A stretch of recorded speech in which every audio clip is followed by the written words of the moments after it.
Don't know what's going on right now, but it seems to be a lot of like wine in this bottle. That was quite a lot of bullets. Normally I'd be happy to find bullets. I think that I'd be happy to find bullets, but when the game hands them to you like that, you know something terrible is about to happen. That's not what I was referring to. I was only trying to get the prompt to disarm that. Back away. Boom! And look at that, it didn't even ruin my windows. I can still smash stuff. Can I bare fist smash it? No, I have to break your wrist. But with the gun, yes! What about... oh no.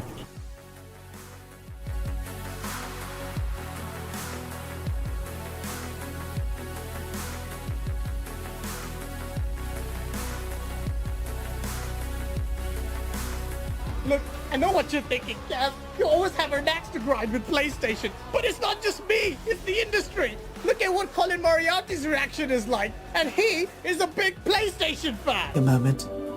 Breathe a little bit. Yes, the source is the truth. The truth, in high doses, can be overwhelming. Is Xbox Game Pass a joke to you now? Is it a joke to you now? Is there anyone who's doubting how serious Xbox is taking gaming? Is anyone doubting how...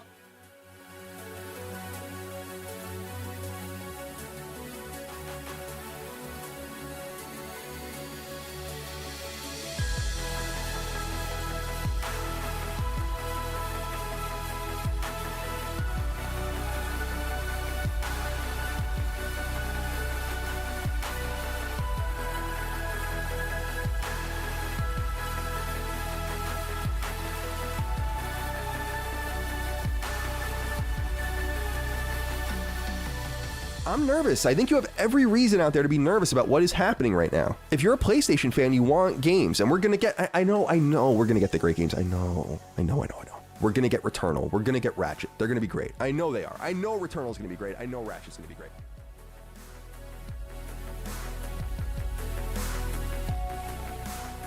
Today's episode, Dig, is one I'm really excited about. We actually had been talking about this one for a while. I mean, I feel like this has been on the list for a long time. It's Freaks and Geeks. The 18 episodes, one season only, run on NBC, 1999 and 2000.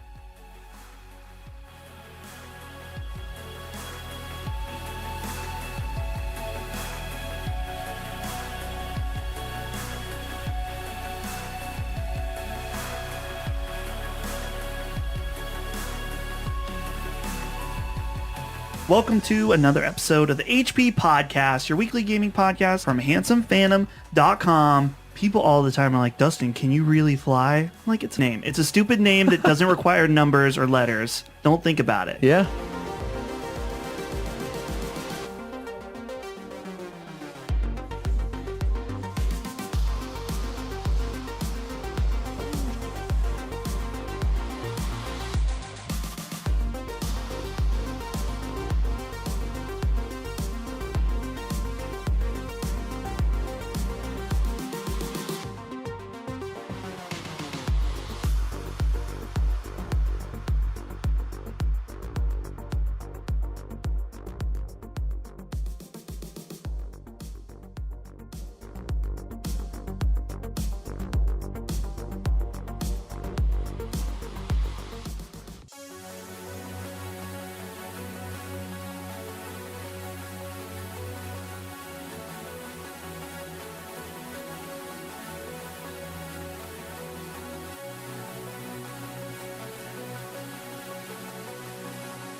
know what's going on right now, but it seems to be a lot of like wine in this bottle.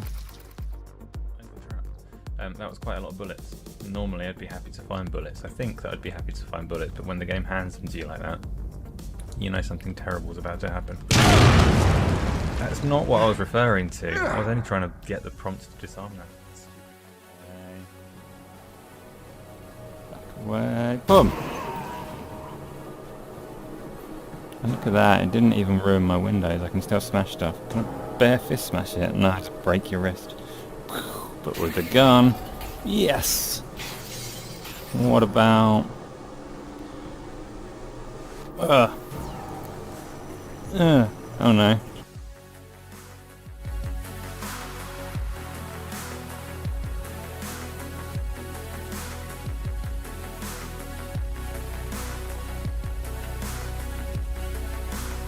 Look, I know what you're thinking, Kev. You always have an axe to grind with PlayStation. But it's not just me, it's the industry. Look at what Colin Moriarty's reaction is like. And he is a big PlayStation fan. A moment. Breathe a little bit. Yes, the source is the truth. The truth, in high doses, can be overwhelming. Is Xbox Game Pass a joke to you now? Is it a joke to you now? Is there anyone who's doubting how serious Xbox is taking gaming? Is anyone doubting how...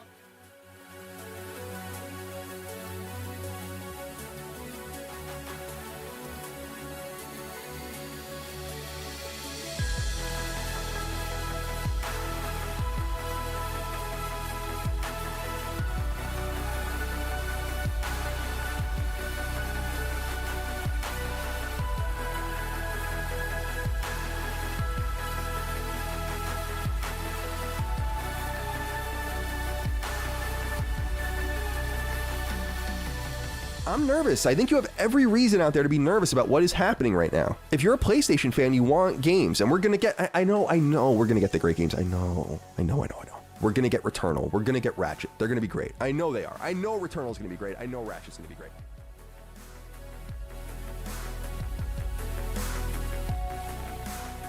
Today's episode, Dig, is the one I'm really excited about. We actually had been talking about this one for a while. I mean, I feel like this has been on the list for a long time. It's Freaks and Geeks. The 18 episodes, one season only, run on NBC, 1999 and 2000.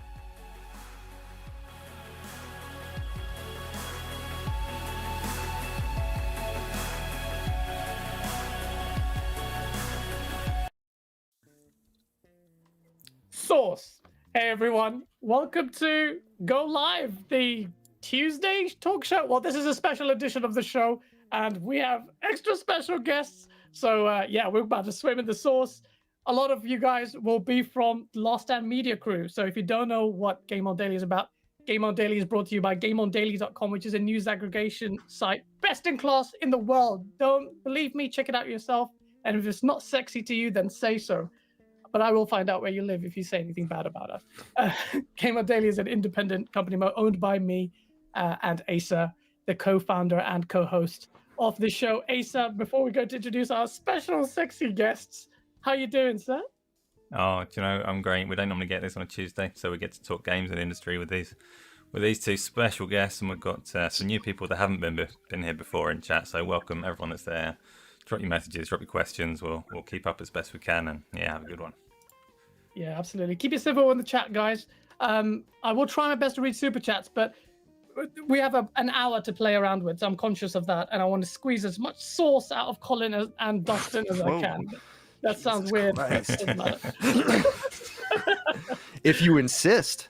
Yeah, as long as I have your consent, that's fine. But honestly, Colin, man, from IGN to Pioneering Kind of Funny to Joe Rogan and now Game On Daily. Let's be honest, this is probably the highlight of your career. Definitely is. Thank you for having me. I'm a little confused why Dustin is here. I was busting his balls before in the email there. I'm like, I have no idea how you got invited onto this show, but Colin, you here he is. Me. This is your fault.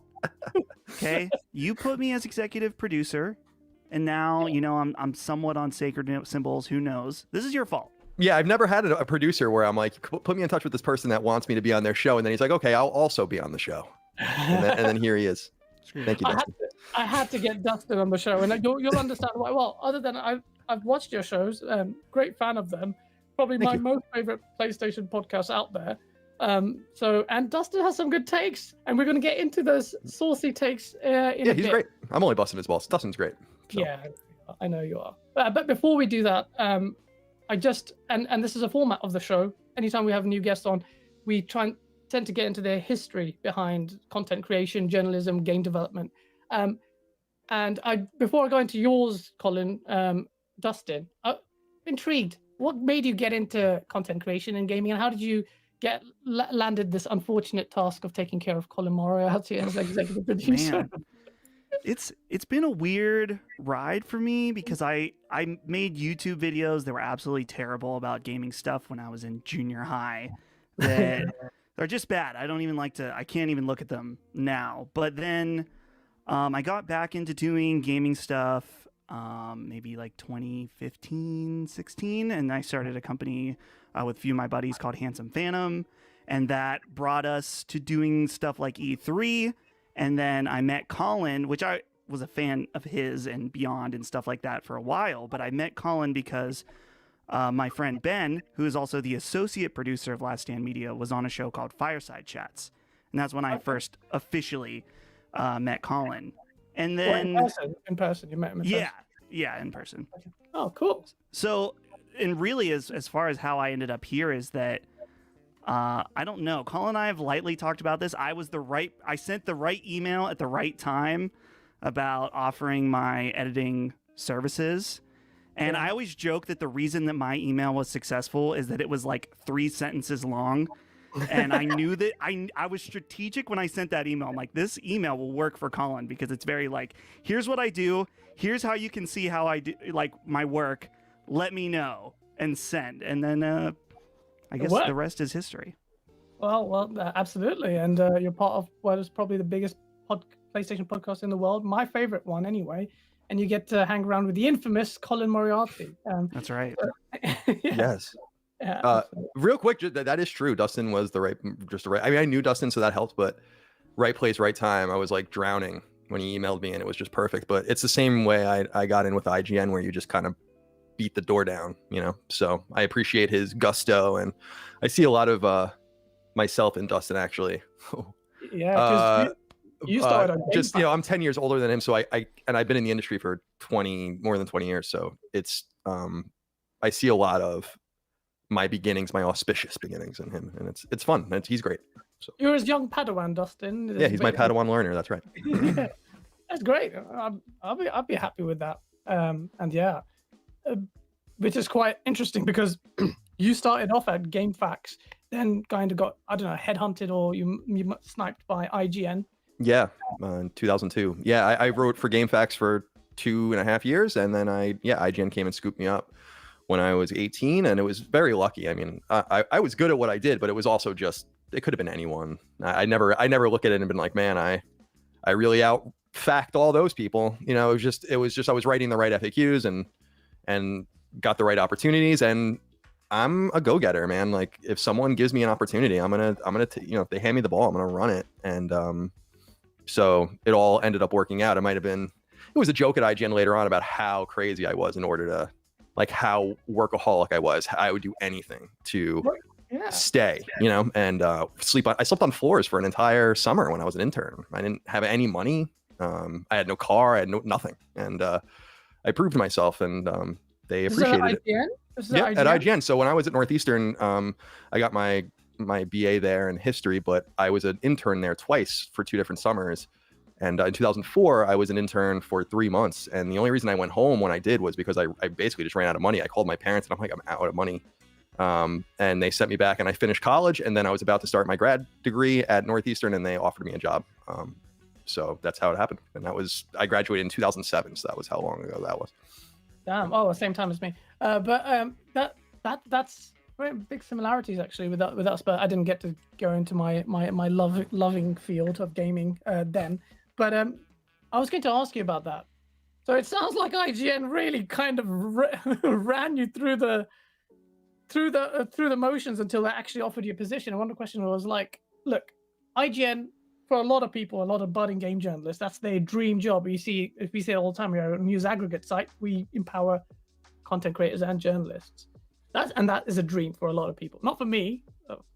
Well, that's not shade on IGN. IGN, that's not shade on you. I'm not like their staunchest defender. I mean, I love them, but you're not going to see me like with the shield out or anything. Yeah.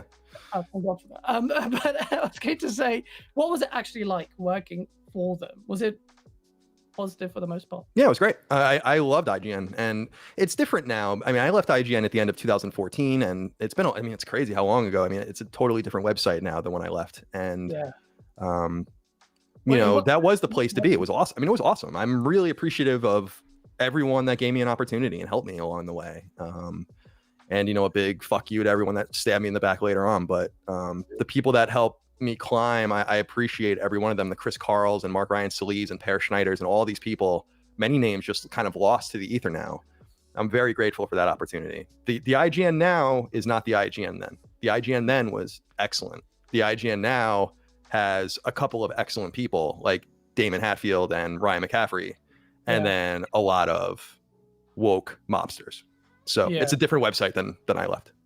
Yeah, I was going to say to you, so what? Well, that's interesting, because I thought maybe there was a bit of a love-hate relationship there, but you actually left on good terms. Why did you leave? We couldn't stay and also bring Kind of Funny to gaming, because people think we founded Kind of Funny in 2015. That's not true. We founded Kind of Funny 3 years before that. And it was with a conversation with Colin and a show called Gregway and a show called Oreo Oration. We weren't allowed to do, and we did our podcast and all that, but we weren't allowed to do gaming content. And I think I just told the story recently, so I'm sorry if it's redundant to anyone listening, but I was in Japan. I was in Japan in 2014 during one of my trips there. We launched at that time our Patreon for just our podcast, our non-gaming podcast. I think we made almost $20,000 in the first day monthly. And at that point, we were like, we must quit and do games. And that's the way it went. And we quit and we launched Kind of Funny. I think it was January 5th, the Kind of Funny that we know, January 5th, 2015. So that's why we left, is because we had to. But what was your Patreon even saying for people to give like 20 grand? Because back then, because you weren't allowed to do your gaming stuff, you were still, if my understanding or recollection, and my memory's crap, is correct, then you were still with IGN. So we would do a show, our big podcast, which I think, I don't know, Dustin can speak to it. I think they still do it, Game Over Greggy's show. I think they might have renamed it, but it was like a generalized show about anything. I actually came up with the format. The idea was, there were 4 of us, and each of us would bring a topic, and they would be disparate, different topics. So someone might be like, I want to talk about forest fires and how dangerous they are to California. And this guy wants to talk about a movie he saw. And then that was the idea. Yeah. And people loved that show for some reason. So, not for some reason, it was fun. It was a great show. But that's where we multiplied that many times when we started doing game content, but that was what we saw as our when we saw that people were interested in us so much without us, with one arm tied behind our back. Really, we were really intrigued by doing more. That's a statement right there. You must have been taken aback by that. That's a crazy number. And I saw your interview with Joe Rogan trying to downplay it, Mr. Modest Colin, but that's insane for that support. And you pioneered Kind of Funny, that format. We did. I mean, I don't get a lot of credit for what happened to Kind of Funny, but many of these things, like from the Twitch show to the podcast, these were all my ideas. We were one of, along with a couple of other people that were more in arts and music. Kind of Funny was the first success story on Patreon, and Last Day Media is bigger than Kind of Funny. So that was what was exciting about us founding another Patreon that was bigger and more successful, particularly per capita. We only have a couple of employees. So, I just make Dustin do everything. So, right. Poor Dustin. But look, we can't talk about your history without mentioning the infamous tweet. You can't escape it. It's part of your legacy, whether you like it or not. But what will represent to me and everyone that I think is level-headed one of the biggest overreactions in the history of mankind. But you overcame that adversity. It actually laid the foundations for what you've created, which is amazing. It's stupid, right? Like, I don't want to be, I understand that's like my typecast now. I was recently talking about how I moved into a new neighborhood. All the new houses have just been built, so everyone's moving in and meeting each other. And I'm like, I don't want these people to really know who I am, because even though they're my neighbors and I'm gonna know them for years, it's like, well, they're gonna Google me, and then it's gonna be all this stuff. I'm never gonna be able to set the cadence without someone getting some information somewhere else that's really not true or valid. And so that's the only shitty thing about it. Otherwise, it was. I mean, I don't want to be, curt, but it's like it was incredibly fortuitous the way people reacted to that joke. I mean, if people just took it in the stride in which it was meant, which was just one of the many offensive things I've said in my life, then and not even remotely as offensive as the things I used to say on the show, then nothing would have happened. We probably would still all be together, and I wouldn't be living in a brand new house. So exactly, and we would be on the Joe Rogan show. Let's not discount the importance of Joe Rogan. I love Joe Rogan, man. And, the fact that someone, a gamer like that, one of us, going on Joe Rogan, it was awesome, and he's a really nice guy. That he invited me on twice was awesome. But that was both of those appearances were years ago, so I haven't done the show since. I hope you stay in touch with him, because that guy's a G to me. He's awesome. He's awesome. Yeah, he is. He's sick. But one thing that stuck with me about the whole fiasco, and I didn't think about it for a while, and it's just like this thing about you. You mentioned this in the Iron Lords podcast. Shout out to the Lords. Yeah, they're great. They're great. They're fam. They're like fam to us, man. I love those guys. But one thing you stuck with me, and I think that you could see it visibly in your eyes and in your tone that really lingered on, are the people who, let's just say, well, they betrayed you. Or you had a load of people that you prompted and propped up and enabled and enhanced their position in life in the show, and that sucks, where there's this apathy or paralysis from these people that you're supposed to expect to help. And I thought that that's a shitty thing. How do you get past that? Is that going to be a permanent thing that it's going to constantly worry? But then I realized that you're lucky, Colin, because ultimately that facade has faded away. A lot of people operate within that facade and that bubble, but you had this defining moment where you can see who is real and who wasn't, who stood there by you at the end. So that must be. I'm sorry to interrupt that. I was just gonna say, I mean, that's what I told the Lords, like I'm a pretty passive person, but put me in a corner and I'm gonna swipe at you and I will win. It's if you put me in a corner like that and give me only certain choices and remove agency from me, I'm just gonna steamroll the fuck over you. And that wasn't what I wanted. That's not how I want to operate. That's not how I live my life. But I'm not going to be taken down for things I didn't do, for things I didn't say, for feelings I don't feel, for opinions I don't hold. And that's been my whole mantra. And I think that's why we're so big, because while other communities, I mean, look at the whole thing. I mean, you guys are thankfully not in the United States where you have to deal with this, but with the whole Trump situation, like people were dicing and slicing their communities up and stuff, and I'm like, I don't want to do that. I mean, like I have no interest in doing that. I have my own opinions, but I'm not gonna sit here and judge people. But as far as like the getting kind of thrown away, it sucks. I mean, it's clear that certain people set a tone with other people and so on and so forth, and I was never able to fully socially recover from that. But and it hurts. I mean, people ask, it's like, well, what is it like not being with the kind of funny guys anymore sometimes? And I'm like, I don't care about that. I care more about the fact that I lost a really important friendship of mine with Greg than I care about give a fuck about kind of funny compared to that, like I'm doing other stuff now. And so that's the kind of stuff you have to learn how to deal with. But the people that kind of betrayed me or threw me away, the thing I always say is that I live my schadenfreude silently. I know who everyone is that tried to throw me away, who stay at my back. And when you lose a job or something bad happens to you in the industry, or you need help from something or whatever. I mean, I remember. I'm not going to say anything. I'm certainly not going to piss on you if you're on fire, but I remember. Oh, you're better man than me then. Yeah. So that's kind of the way I've dealt with it. I'm a pretty antisocial person anyway, as Dustin was saying, and so that kind of feeds into it. The unfortunate thing, and Dustin would know this, is that it's kind of made me more reclusive, if anything, because I trust way fewer people than I ever have, and that's the only difference, really. Yeah, so I was going to kind of ask you about that. That's going to naturally have an impact on the trust. The trust issue is going to be huge. But listen, Colin, man, if that shit happened again, we would be there to strap up and unload on people. That sounds really sexual. Thank you. There's a lot of sexual innuendos going on the show, which I don't mind, but I'm projecting. I don't know what's wrong with me. No, but one thing I admire about you, and I admire about Last Stand Media, it's all in the name really, is that you're one of the few bastions where on the internet, as far as discourse is concerned, although to be honest, I think the US is a little bit more crazy about this whole cultural thing, woke thing, than the UK. I don't think that would slide here in the UK as much, but is that you kind of empower it. At the same time, you're that fiasco is a warning sign. They're like, yo, you can't even make a joke. I have said so many worse things in a jokey way. If that joke can like derail someone's, not derail, but immediately derail, and then you build your empire, whatever. Yeah, potentially. I mean, certainly if I didn't fight back, I would have been derailed. I mean, that's the whole point. That's why I always tell people just don't apologize. It's just like that's rule number one.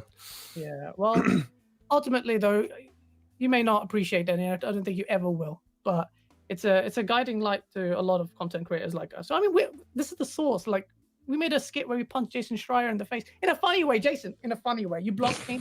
I love you, but in a funny way. But watch that skit. It's funny. But yeah, it means a lot. So and we hold you in high esteem. And thank you. I appreciate it. Right now, but yeah. No, I appreciate the kind words. I mean, I know that's like a big interest point for many people, but I really just want to talk about. I mean, I'm not saying it just for the show. I really want to talk about games just for everyone. In my community, everyone's welcome. That's the top point. Right, like everyone's welcome, but there are certain things that you kind of it's like pachinko, well, then kind of goes down and then so on and so forth, and then you find your way. So yeah, it all works out. Yeah, absolutely. Well, enough of the soppy stuff. Let's talk about games here. This is what we're here for, and I'm mindful of how much time we have left. Guys in chat, I will try and okay, let me quickly read. This is a good chance for me to read the super chats. Oh my god, you've been so stingy with super chats. That's perfect for me because I can then actually go into the source. Mantis Toboggan, thank you so much for the $2 super chat. Heard European Super League is sponsored by the source. Maybe. Mantis Toboggan. Love it. Are you guys Always Sunny fans? Do you watch that show? I've watched a bit. That's a reference to Always Sunny in Philadelphia. That's one of Frank's fake characters, a doctor named Dr. Mantis Toboggan. Yeah. Oh, I see. Okay. That's an American. I watched the first season. It's brilliant. Gaming Addict from the Lords. Shout out to Gaz and Lord Colin and Dustin. Shout out to the Lords, bro. Thank you so much. Yeah, the Lords are great, aren't they? Listen, guys, I don't know what you're going to do. Next E3 is going to be a physical event. You need to come. The party in there is going to be mad. It's going to be mad. Iron Lords. I'll send Dustin. He can go. Yeah. I'll go. Yeah. Sounds like fun. It'll be fun. It'll be so lit. You have no idea. But yeah, let's talk about games. Dustin, sorry, whilst Colin was unloading on his crazy history. I'm used to being unloaded on by Colin, so it's fine. Well, as we cover in Ectoplasm, we have to ask you, as we ask most guests, what is your favorite franchise gaming? Throwing you out there, what's your favorite gaming franchise of all time? Wow, that's a heavy question just to hit right off the bat. That's the heaviest question today. Favorite franchise? I don't know. This has always been a hard question for me because I think it's probably similar for Colin and other creators, is that we love games and games is what we do. So it's hard to single down. Like, Dustin, obviously, that's not gonna fly. You have to give me an answer, man. I'm throwing you off a cliff. If you don't answer it, you're dead. It's Persona, right? I mean, isn't it like Persona? Well, I feel like a fake when I say Persona because it's more like Persona 4 and 5 because the third one is stranded on PS2, so I've never played that one. So we'll just say Persona though, for the sake of it. How about that? That's a solid choice. You don't have to be ashamed about it, man. What's your favorite game of all time? Ooh, we'll say Tetris. Tetris, because it's just you can always play more Tetris forever and ever. I'll be playing Tetris probably on my deathbed, so we'll go with that. Okay, Tetris, that's fine. I played Tetris Effect recently. Sick game. So good. Oh yeah, that game rules. In VR as well, so psychedelic. They need to make more psychedelic VR games. Sorry, ADHD. What was I saying? Colin, what is your favorite franchise of all time? Mega Man, definitely. Okay, Mega Man. That's an interesting one. Oh, okay, cool. And favorite game of all time? Mega Man 3. Although there are you can say Symphony of the Night. You can say, there's a few, but I would say Mega Man and Mega Man 3 are my defaults. Yeah. I love Mega Man. Mega Man's my everything. Yeah. So I love Mega Man. Okay. Yeah. Asa, do you approve of that? Mega Man and Mega Man 3? More so than Tetris, yeah. I'm not a big Tetris fan myself, but Tetris is a pretty good answer though, I think. you know, It there's works, so it many stands great out. versions of the game. Oh my god! Like, what isn't there a story about how Steve Wozniak, the co-founder of Apple, still has like a 1989 Game Boy with just Tetris in it, and that's all he plays, and he's been playing that Game Boy for whatever it's been 30 years. It was in his biography. I read that. Yeah, he's There's interesting. definitely something like that. He has like some kind of insane high score as well. Not like the highest. He's not like pro. Well, no, that's what it was. He wrote into Nintendo Power. Remember when you used to write into Nintendo Power with high scores? You would take a shot of your screen and send it to them. He did that, and he linked. But he was like WOZ, and no one knew who it was. And then he was like, "No, that was me." Like in this like little thing in Nintendo Power in like 1990, which is pretty cool. That's what it was. That's sick. That's cool. I remember one time this very attractive lady sat next to me on the train, and she was doing Tetris, and she was amazing at it. Like just doing it like it's unhuman, superhuman speeds. And I said, that is amazing. But I didn't have the balls to ask her out. But I was impressed. I did tell her that I was impressed by a Tetris player. So it's a good social commentary there from Tetris, I guess. Okay, get up, guys. What I was going to look, Sacred Symbols. I love your podcast. Thank you. It's a PlayStation podcast. A lot of nuance there. Some of the PlayStation podcasts are weird. I don't know. There's not nuance there, but your recent podcast, I don't know if you haven't seen our episode of The Source, you featured in it, which is I'm glad you didn't watch it. You probably wouldn't have come on here. But let's talk about PlayStation. And, Sure. And let's My talk specialty. about it's your specialty. And I wanna ask you this in light of some of your recent expressions on what's happening with the brand. Would you agree that the PlayStation brand is under more scrutiny now than it has been for a very long time? And I think long time, I'm talking about the PlayStation Network hacking scandal. Yes, I would agree with that. Yeah. And why do you think that is? Because I think they're dealing with an assertive competitor for the very first time. Nintendo, for all it's going to do what it does. And they're almost just there, right, on an island. Sometimes the island looks like it's sinking into the ocean, like with Wii U, and sometimes it's like a volcanic eruption, and you get Hawaii, right? And it's just this huge, beautiful island, and that's what Switch is. And Nintendo's just doing its own thing in the Pacific, and no one has any idea what's going on. But with Microsoft, for the first time, Sony's dealing with a very aggressive Xbox brand that seems to know what it's actually going to do. And it presents Sony a problem for multiple reasons. Number one, Microsoft is a huge company, so the organizational heft and financial heft that the company brings like that to its products is huge. PlayStation is the biggest thing Sony does. Xbox is one of the smallest things Microsoft does. So that's a huge part of it. And I should note for your audience, I am a Microsoft shareholder, so take what I say with a grain of salt, I guess. The second thing is that with all of the studios that Microsoft owns, if they can get organized, then I actually do not understand how Sony can compete with them.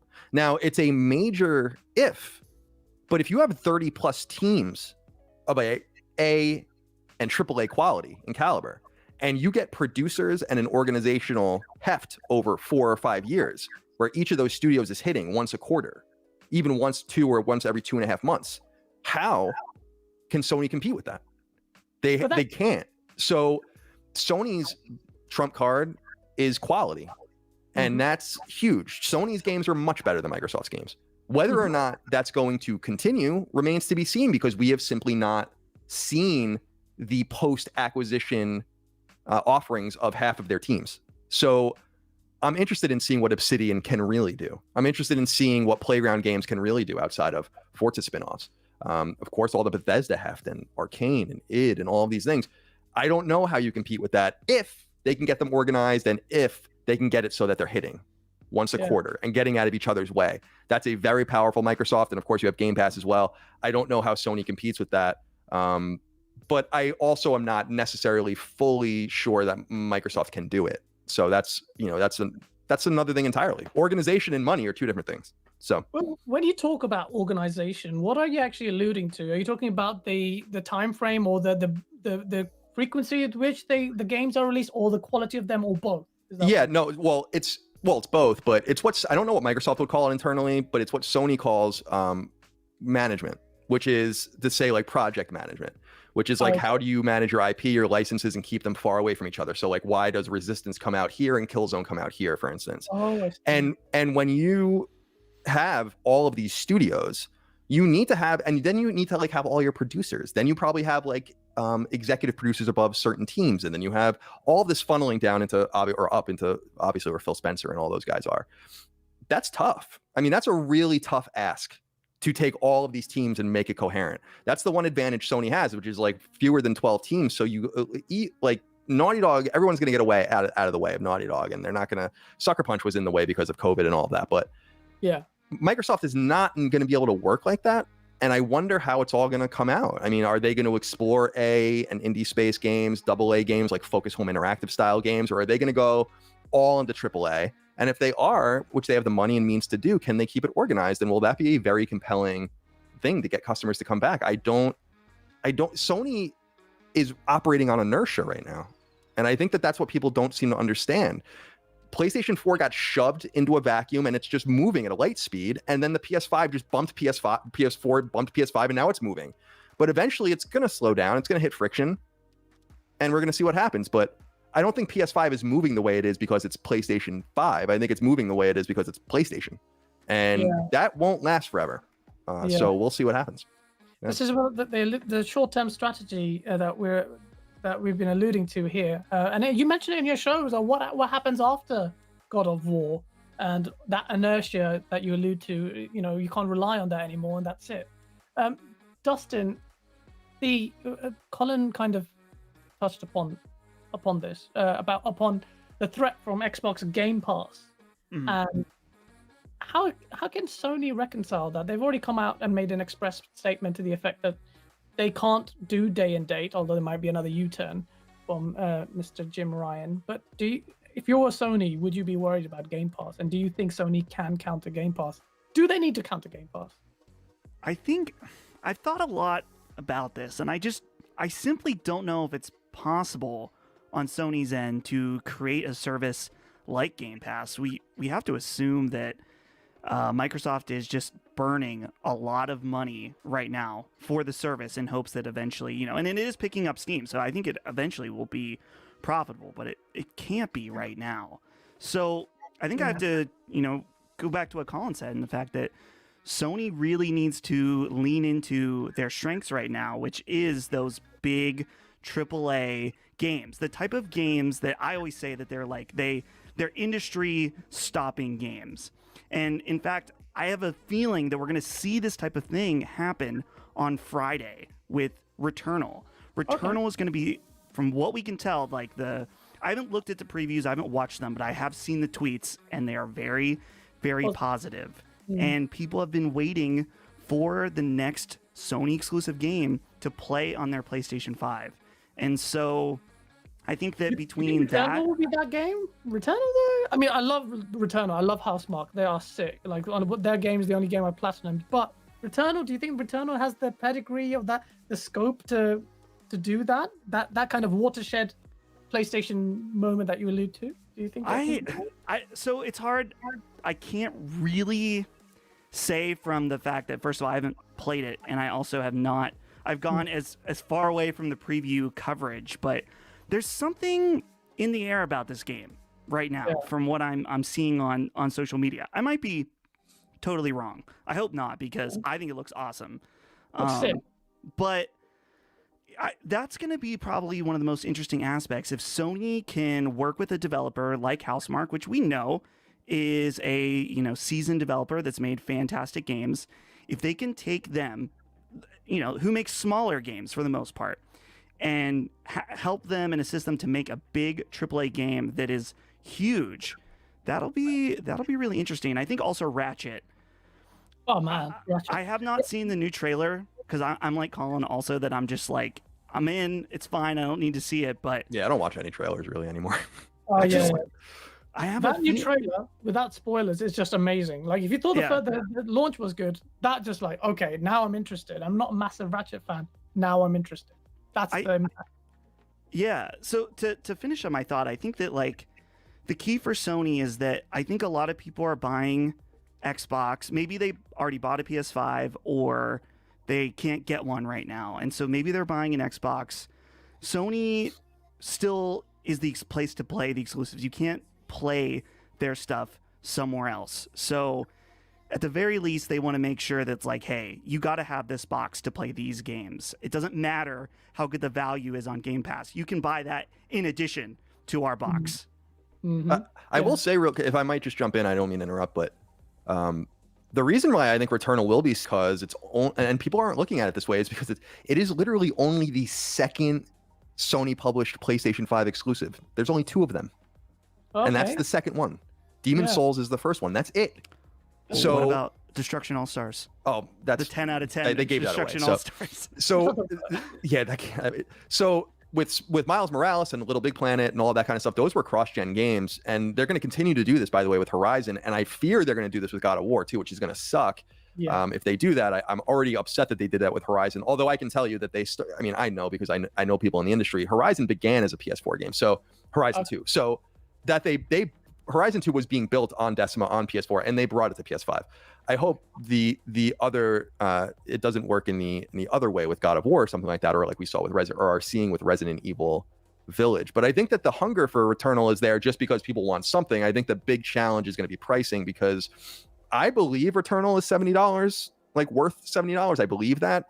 Housemarque is a smaller studio, like Dustin said. The skeleton of this game seems to be their aborted battle royale called Storm Divers.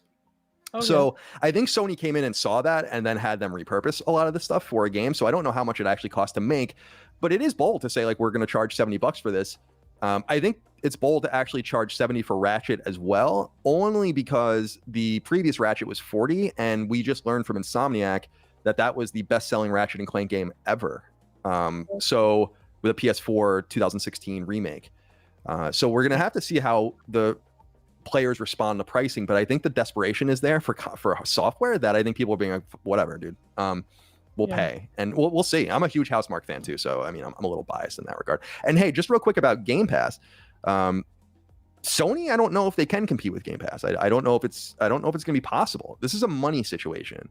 There's a lot of people that think Game Pass is profitable. It isn't. It's impossible that it's profitable. It's not even remotely true that it could be possible. Well, you mean even in the long term it won't be sustainable? No, I think no, I'm sure one day, I hope they probably hope that it will be. It just isn't right now. It took Netflix 20 years to make profit, and in their entire streaming, it took them, I think, until 2 quarters ago from when they began streaming until now to make a profit. You think Microsoft is going to figure that out with more expensive products? Here's what people don't understand about Game Pass is that when you take money in and you ingest it for a Game Pass, you're also losing all of the money that you could have made in 30% rips on games you would have sold from the third party, or 100% rips from games you would have sold from your second or first party. So it's not a zero-sum game. You're bringing in the money, and then you're also losing a bunch.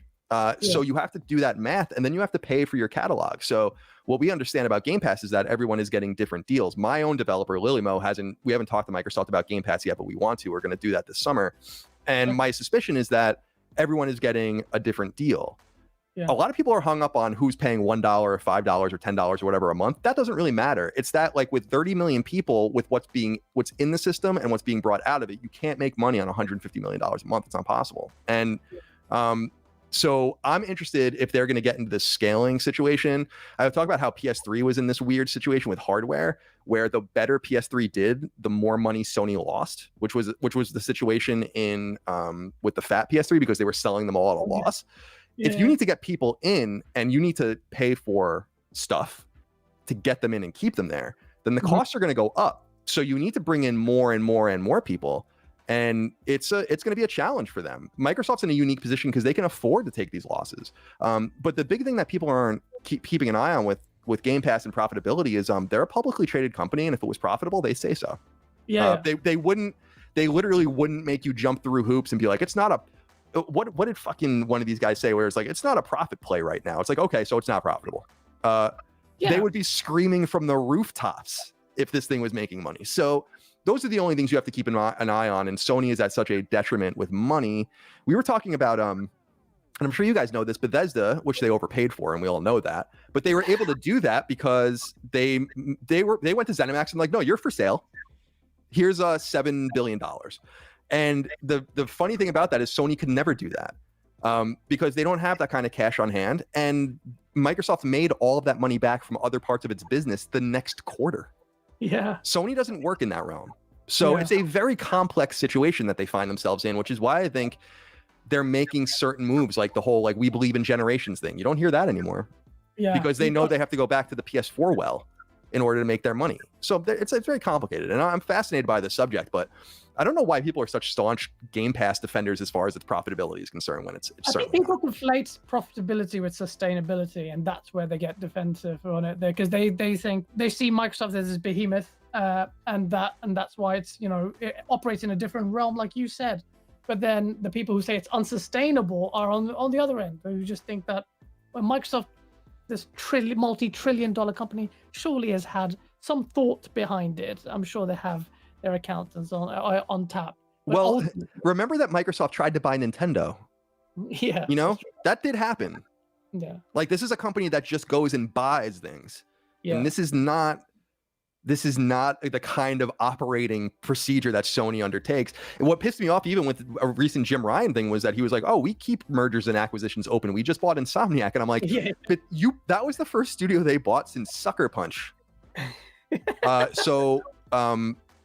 It's been a while. So they deal differently, And by the way, Insomniac was only $229 million. What a steal. That is a Holy steal. moly, what a steal. That's Yeah. paid for itself and then some. And there's good synergy between the studios, so I'm glad that's happened. I'm definitely glad that happened. Before I go into the next point, sorry, just very quickly read the super chats. Lexecutioner, thank you so much for the $10 super chat. It says, since the PlayStation 2, I feel the Ratchet and Clank has become the 3D incarnation of Mega Man. What do you think about that, Colin? Wait, what was it that he said? He said he feels that since the PlayStation 2, Ratchet and Clank has become the 3D I was like, I thought that's what I heard. No, I don't. Well, it's interesting because there is something to that because it is somewhat non-linear Ratchet games and it's all about like special weapons. But I see what you're saying, but not quite. The rock, paper, scissors origin of Mega Man is kind of its unique thing, which is why it's so hard to copy. But yeah, I can see that. And Resistance is the same thing with like crazy weapons and all that kind of shit. That's kind of Insomniac's thing. Yeah, definitely. Lord Sovereign, thank you so much for the $20 super chat. Shout out to the Lords, just showing some love to Gaz, Asa, Colin, and Maddie. Thank you so much. Honestly, and get your consent from your wife to appear on our next show. I've been hounding you for ages. Brap, thank you so much for the $20 super chat. He says he's heard Returnal's difficulties old school hard, like Ghosts and Goblins. May not Excellent. be for everyone, per se, but personally, he's really excited. Great show and great guest. Salute. Yes, absolutely. The guests make the show. So thank you so much for the super chats.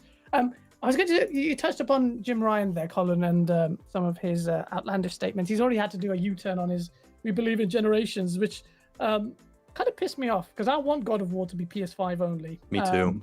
Yeah, I mean, I don't believe in this. I said this from the day one. Microsoft's spiel about scalability. I don't like it. But do you think Jim Ryan is a leader that inspires confidence in the No. brand? Jim Ryan's a person who doesn't play video games. You can tell. Now, this doesn't really matter. I mean, there are people that are at the top of businesses that are like, to be a corporate executive is a skill set. Yeah. To be like a cutthroat businessman, to get into the room, to shake hands, to make things happen, to crack heads together. Like, you don't have to be a gamer. It's just that when you listen to him talk, you can tell that he doesn't play video games. And that's a problem for this moment. We don't need so much a businessman as a tycoon as we need someone who to kind of guide the ship in a more knowledgeable and knowing way. And I think I just platinumed Wild Arms 3 for no reason. And it took like 150 hours. And I was reading the fucking credits at the end. And I was, we all know this, but you see names pop up where it's like, oh, Shuhei Yoshida produced this game. Remember when he was a game producer and then he became like one of the leaders of PlayStation because he makes games. And the same thing with Sean Layden, who worked on games like Vib Ribbon and shit like that. And then sometimes you have businessmen like Jack Tretton, who isn't a gamer, but who understood fun, who understood the pomp and circumstance. Remember, this is the generation where we got Kevin Butler and PSP Marcus, and Kevin Butler. It was fun. I'm not saying that Sony's not going to have the goods, but to the generational point you made, people are like staunchly defending Sony's decisions to go cross-generation. And it's, I'm trying to explain to people that it's the first time it's ever happened. Like, this is the first time that a first party has substantially supported its previous console ever. Yeah. And if people can name me one other example of a first party just dumping games on both consoles, Not one or the other. Obviously, Nintendo supported NES until 94, etc., and so on. But like when God of War came out on PS2, PS3 was already out. Or I'm sorry, God of War 2, PS3 was already out. They put it only on PS2. Then they jumped to PS3 with 2010 with God of War 3. We weren't blurring lines. There are no cross-generation PlayStation exclusive games until the PS4 and the PS5. And the PS5 is when we're seeing first parties do it the first time, because a lot of people like to point at Sackboy and all the other games that came from the second party. But now we're seeing with Miles Morales and from Insomniac and of course Guerrilla's Horizon 2, this is an unprecedented thing. And I think that this sucks, by the way. I think this sucks because people are like, well, people are like, everyone can't find the console. And I'm like, but no one ever cared about that before. No one could find a PS2 in 2000. No one could find a Wii for 2 years. No one found a Wii. Dare you to find a Wii in 2007 in the store, you know? But no one was like, why is Super Mario Galaxy not on the GameCube? Yeah, absolutely. That's the kind of shit that kind of annoys me. We got to move on. You know, we got to move on. And Jim Ryan doesn't instill a lot of confidence in me. He doesn't. He gives those Don Matrick vibes very strongly, and it lends credence to your point about this whole point about inertia. Sony, PlayStation is running on the inertia or the momentum generated by this weird anomaly with the PlayStation 4, and that was a series of things that made it so hyper successful. Yeah, it was awesome, but like you can't assume you're going to sell another 120 million units. Maybe you will. I mean, PS5 after 5 months is the best-selling console in the United States in history. Yeah, that's unbelievable, but that's the sign of inertia. That's what I'm saying. What did they actually do? They didn't do anything. So maybe they're happy with that, and maybe they look at it and say like, wait, hey guys, we didn't do anything. Wait until we do something, how well we're going to sell. And that's very compelling. But I think with such an affirmative and moneyed competitor, you just got to watch your blind spots, man, because it's going to happen all at once. You know, these games are going to start coming. Yeah. Xbox first party, and they better be ready for them. That's all. Dustin, you know, that's a great point. Microsoft, everything is there. The money's there. The studio's there. The talent within these studios is there. This organizational point, which is a fundamental point, which we've had David Jaffe on before, and he actually said the same thing about this point about Microsoft suffers with this organizational issue. But if they rectify that, isn't that like a big worry for PlayStation? Like, how do you combat that? Like you mentioned earlier that, you know, they'll rely on their quality that they're known for. Right. But your competition is doing that and then some. It could be trouble for PlayStation, no? Or am I over-exaggerating that? Right.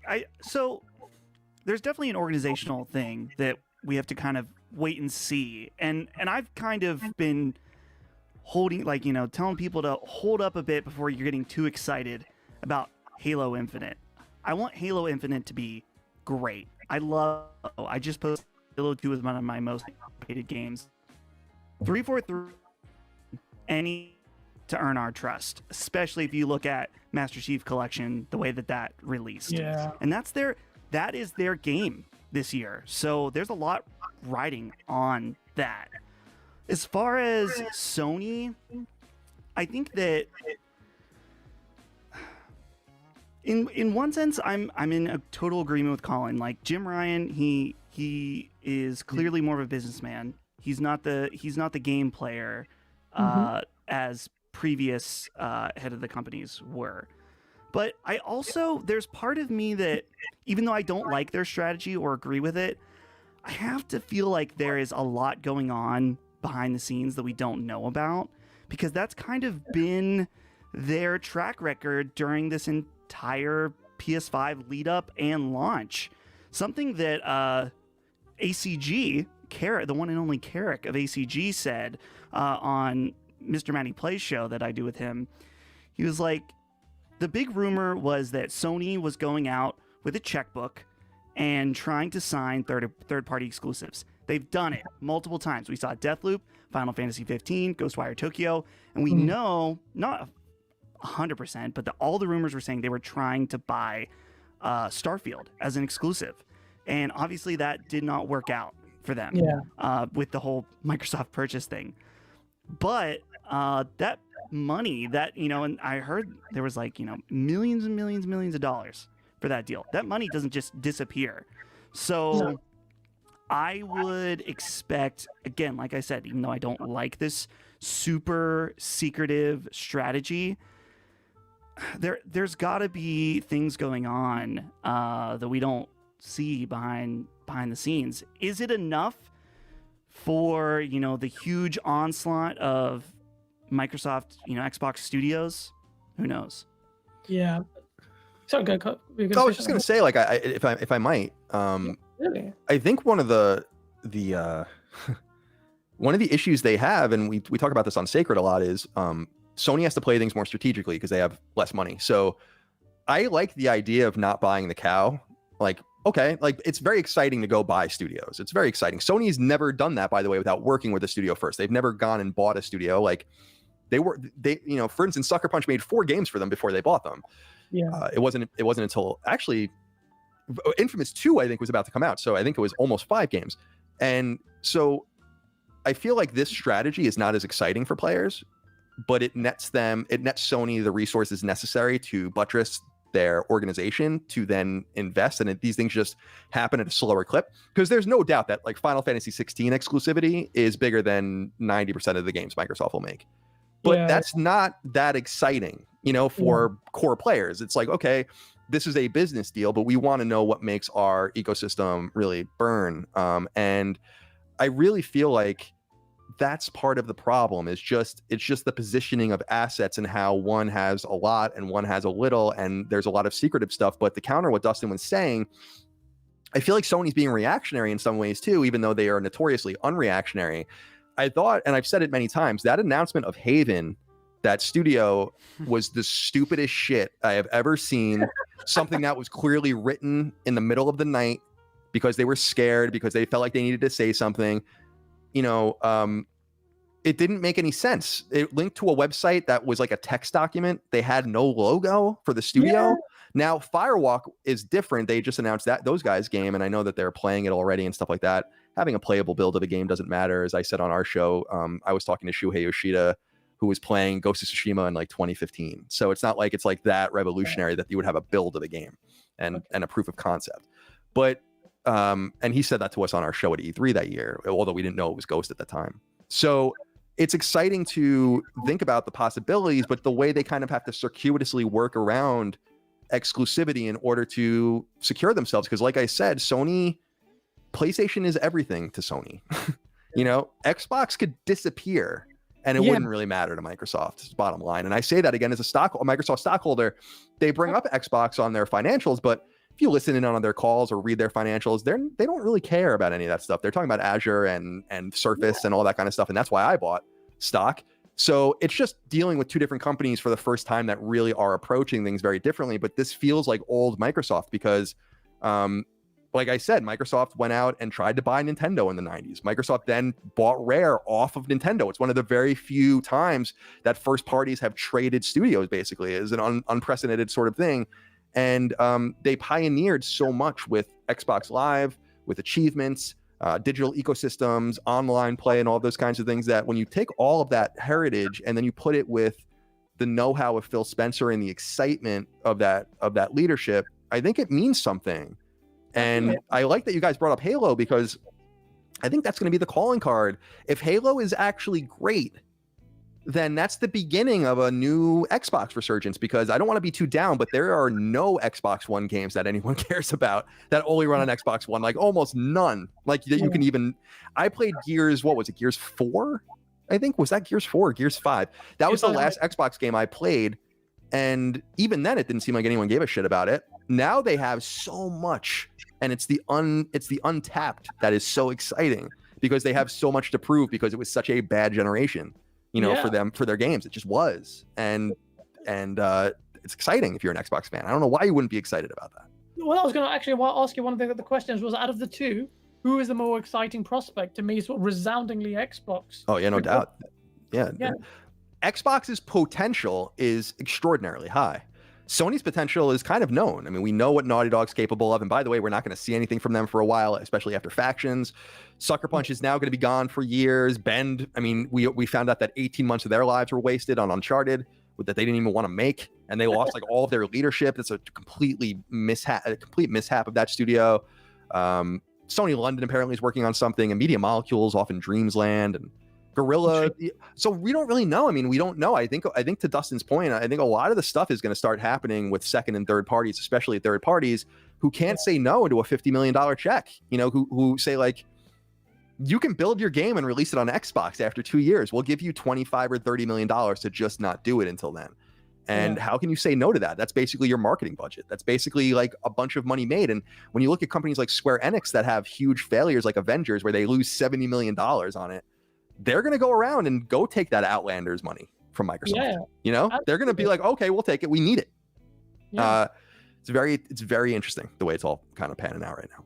I love it. I love it. Finally, Microsoft is awake and has a mission statement in the console space. And you're absolutely right. Phil Spencer has gone on to say that Satya Nadella had a conversation with him where he said that Xbox didn't need to be in this space, Microsoft didn't need to be in the console space, but they did double down and they went off on it.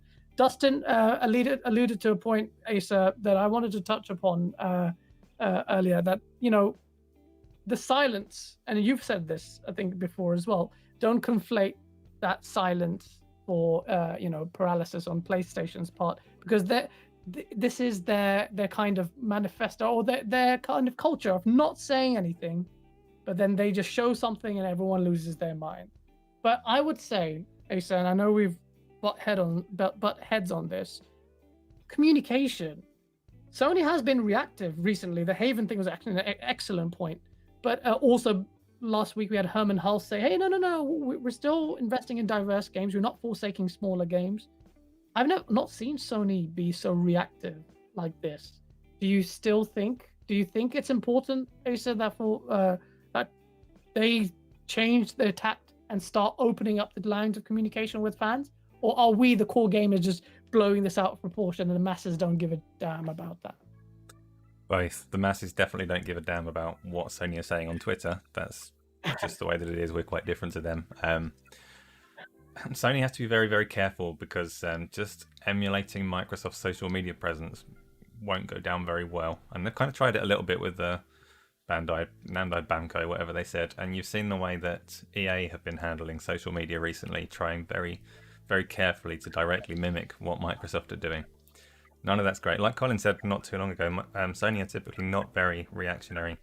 The best thing out of all the recent kind of reactions they've done was Herman coming out and saying, actually, we're still, there's a narrative that's building some momentum now that we're only going to be doing these massive first-party games and we're going to lose all of our variety.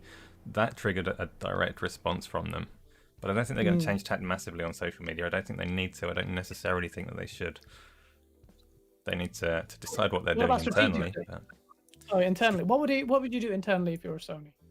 After all the stuff that we've talked about, a competitor so poised to take you down.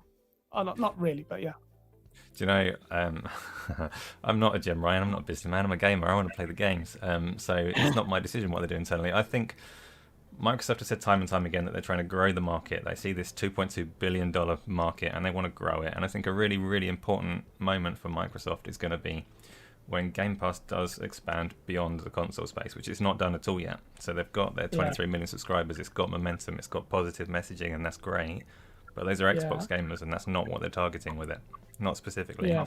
They want to grow it wider than that. Sony can't do the same, but there's room for them to exist without going toe-to-toe with Microsoft. So yeah, that'd be interesting. I don't know. Well, okay. Interesting points. That's good. Shout out to the 600 people watching us. Most of you from Last 10 Media, I'm sure. Oh, thank you for being here. Appreciate you guys. Appreciate you guys as well. If you like the show, smash that like button. If you don't like the show, don't hit the dislike button. We need exposure. To me personally, I think Xbox is the most exciting proposition. I would love to see this fight happen. But if of all these next gen games, and I know you run a PlayStation centric podcast, but out of all, Nintendo included, this generation of the titles that we know, what is the most exciting game for you, Dustin? Or what's the IP that you're looking forward to playing the most? Oh, I mean, the game I'm most excited about right now for is Elden Ring, and yeah, it's been, I would say it's been a roller coaster of emotions with Elden Ring, but really it's just been coasting since that E3 when they revealed it. But I got a good feeling that, in June, Elden Ring, Miyazaki, he's my boy, and that's the game right now that when I lay in bed at night that I think about. I'm so excited for. What an unholy alliance that game is with George Martin. You're never gonna get that game. Kidding me? I know. He probably wrote like something on a piece of Lego legal pad and gave it to them. And like, here's the story, and I'm gonna go. Well, let's just, he wrote it on a ramen napkin, tossed it in his face, collected his few $1,000,000, and then just peaced out. What about you, Colin? What's your most exciting proposition this generation? I don't know. I mean, I'm more interested in the rumors I'm hearing about the revival of certain franchises. There's a lot of speculation about Guerrilla maybe reviving SOCOM, or doing some sort of Killzone type game, but something smaller, more akin to what's that, Dustin? What's that Tom Clancy game from 2015? The Division? No. The one where you play as 4 players. Rainbow Six. We're talking about Siege. Siege, right? Siege. It seems like Guerrilla hired, I believe, the creative director of that game very quietly. Okay. The speculation was that some of the people they were hiring would either work on Killzone or a potential SOCOM revival. It seems like people want SOCOM. I think that 8-hour game came out a few years ago from one of the guys that made SOCOM, and it kind of people wanted that. But so I'm more intrigued by some of these unknown projects. But as far as the games that are coming out more imminently, I think Scarlet Nexus looks awesome. I was really excited to see Tales of Arise, another Bandai Namco game, finally getting some shine there as well. I'm a huge role-playing game fan. So really, really interested in that. And then, I got to say, I really enjoyed just fucking April 27th? I really enjoyed just spending almost the entire year so far playing games that did not come out this year. Because there's just nothing to play, which is awesome, but it's about to change. And I got to give, just in a more imminent way, I got to give another shout out to Outriders. That game is great. And it's in my opinion, I think that game is awesome, and it's free on Game Pass. So if you're I want the trophies, but if you're on Xbox, then you can just go get it for your cost of subscription. And I really feel like that game has just been really wetting the whistle as I wait for Returnal, Village, Ratchet, Scarlet Nexus, and then finally we'll be back to it. So yeah. Well, but before we go, because I'm mindful of the time, I know you need to leave soon.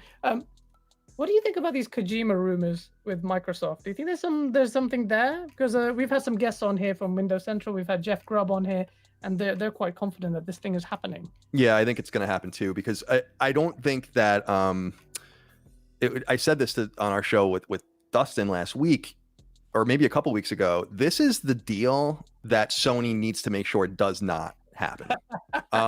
Not because of the value of a game like Death Stranding, which didn't do very well. I love Death Stranding. I thought it was great, but it's because Kojima's been with Sony in some way since the 90s. Obviously, the Metal Gear series began on MSX and Famicom, but that partnership is really important to the optics of PlayStation's strength in Japan.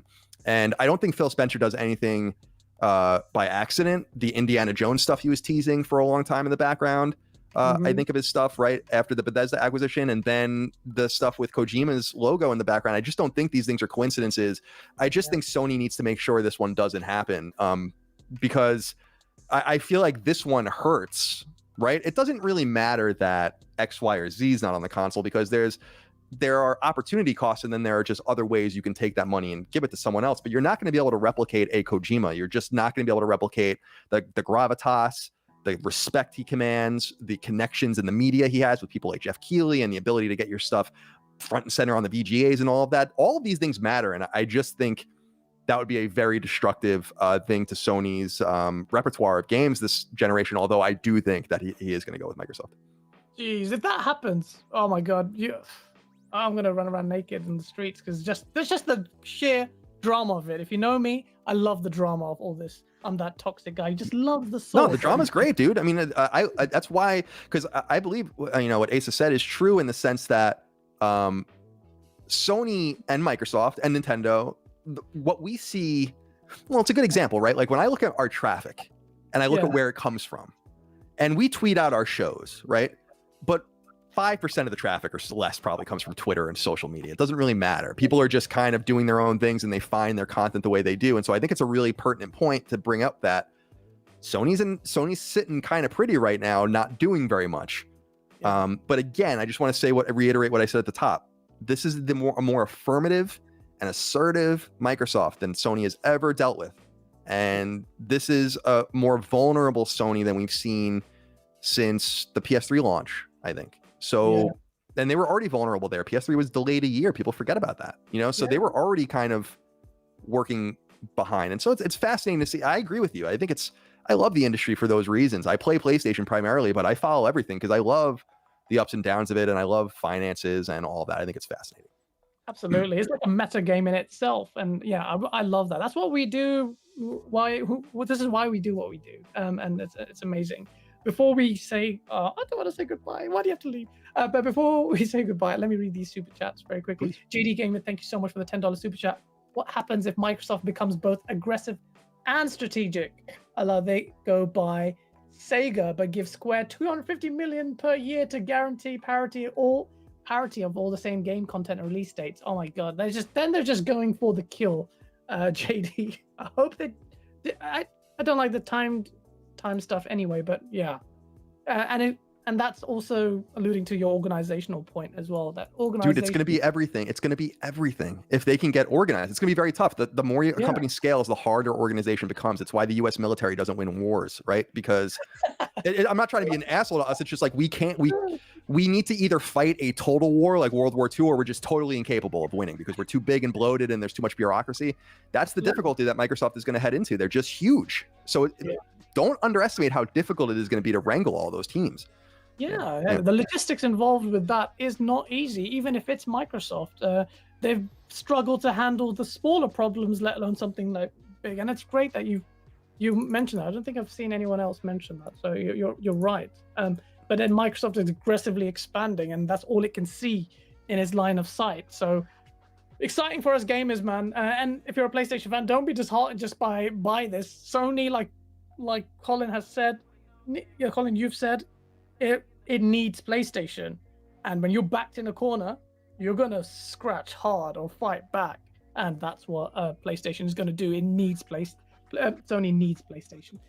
108 Dragons TV, thank you so much for the $2 super chat. It says great show and opinions, facts. Obviously, it's Colin and Dustin carrying the torches there, blessing us with their knowledge. Thank you. Not so much Dustin, but me. No, Dustin.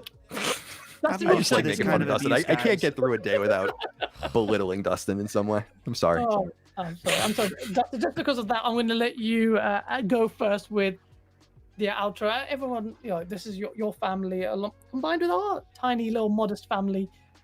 They probably know where you are, but for those few stragglers out there, tell them where they can find you, sir. Sure.